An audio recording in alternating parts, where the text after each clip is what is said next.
lại thấy nhớ anh được rằng giờ này em có lỡ cần sắp chẳng gặp mặt sẽ trở nên anh thôi em ngồi đây anh đi về em ngồi đây lúc hỏi anh lại cúi đây sao mọi người sẽ tới đây mình chẳng có biết đã lâu mà chẳng ai dám nói thành câu biết thừa nhau cũng đã lâu chẳng thể sống nếu thiếu đi nhau vậy người cứ nói ra để tình ta sẽ nở thành hoa anh sẽ đưa em đến nơi mà chỉ có ta ba lời ca này là vào chốn yên bình lắm vương anh là vào những giấc mơ khờ dại.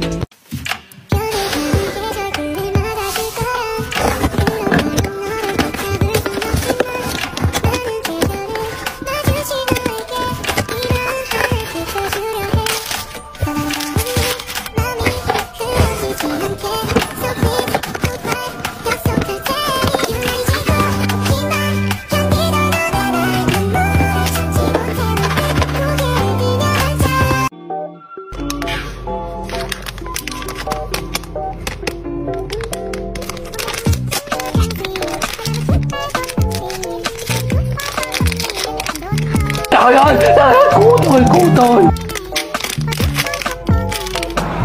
Làm sao vậy? Sao mới đầu không nói vậy đó?